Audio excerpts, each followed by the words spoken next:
Originally, my friend Mike McCormick, that I had worked on Dark Crystal and Labyrinth with and things, he was working for Phil Tippett out at ILM, building some of the characters, particularly Salacious Crumb.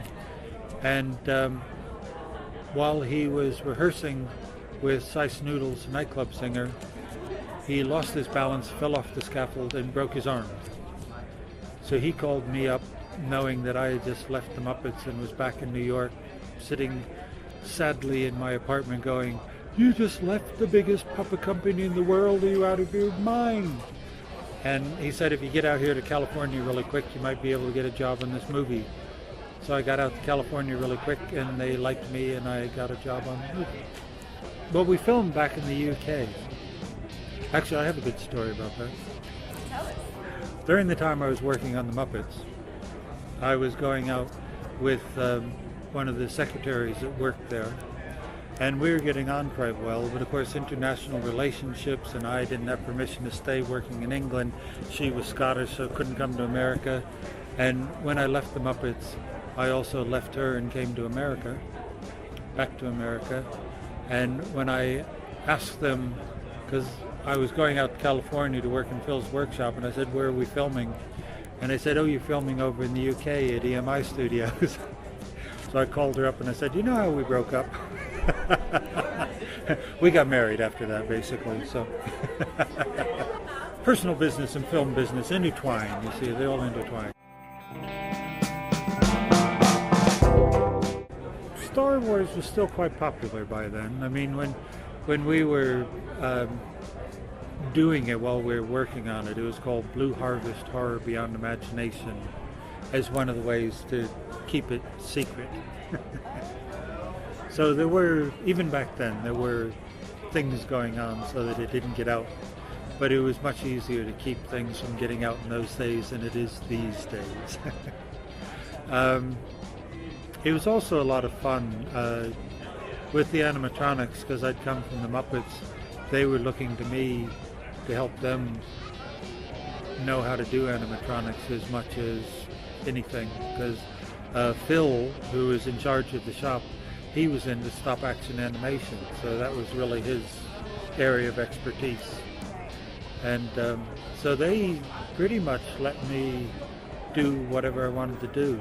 Like with Ackbar, we had a full body suit version of him that we were working on, but I suggested that we make a close-up hand puppet to do the close-ups with, because you could get far more movement out of it. And Phil said, "Sure, go ahead and make one." So I got to make one, and we were able to rehearse and come up with ideas and present those to the director, and the director would say, "Great, go."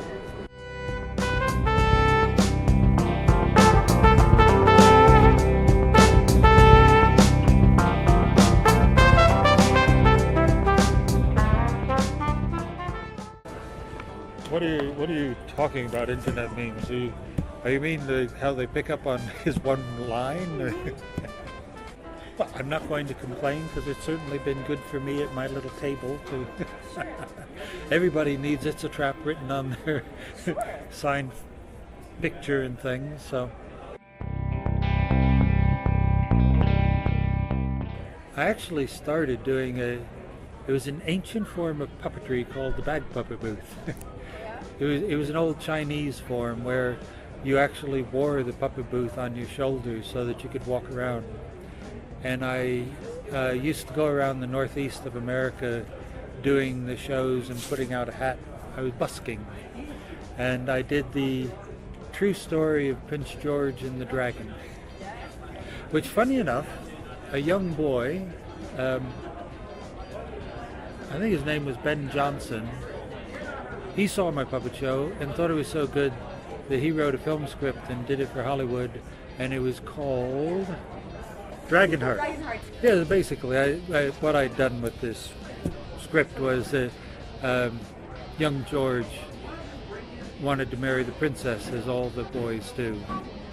and they were having problems in the kingdom because this dragon showed up in the kingdom, and they couldn't get rid of him because the king had already laid off all of his knights due to budgetary cuts and everything. So they sent out a proclamation that anybody who would slay the dragon could marry the daughter. But of course the daughter didn't want to get married to anybody because she had her own plans of what she wanted to do with her life. And the dragon wasn't really a bad guy at all. It's just that because he was green, everybody just assumed that he was bad, and they prejudged him on everything. And he was actually quite a cool old hippie. So it does sound quite a bit like Dragonheart, not Brave, like Dragonheart. But that was the story that I did before I ever went to work for the Muppets.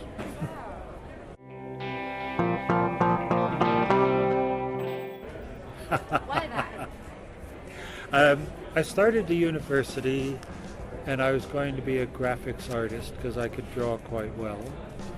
My dad was into radio-controlled airplanes, and I'd grown up on his workshop floor building scale models of the Monitor and the Merrimack and doing the battle scenes and all that sort of thing. And when I discovered the puppetry, I realized that with puppets I didn't need to decide what I wanted to be when I grew up. I didn't have to give up anything that I enjoyed doing because they encompassed everything. I was able to build things, I was able to design things, I was able to perform things, I was able to sculpt, and it just had it all there. So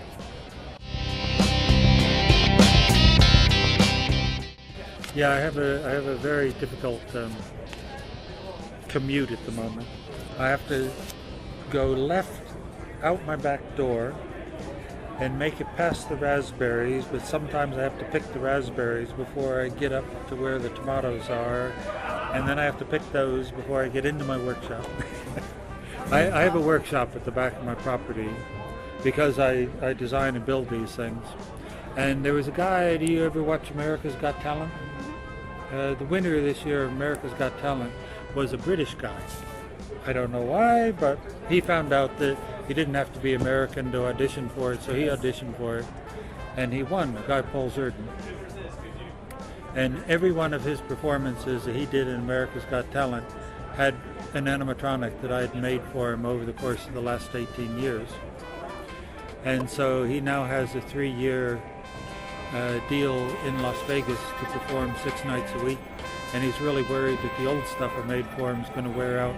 So I have to make copies of everything that I've already made for him, so he has backups for when the stuff wears out. So that's one of the things that I'm doing at the moment. I'm doing other things for certain movies that you're not allowed to talk about because you're not allowed to talk about anything these days.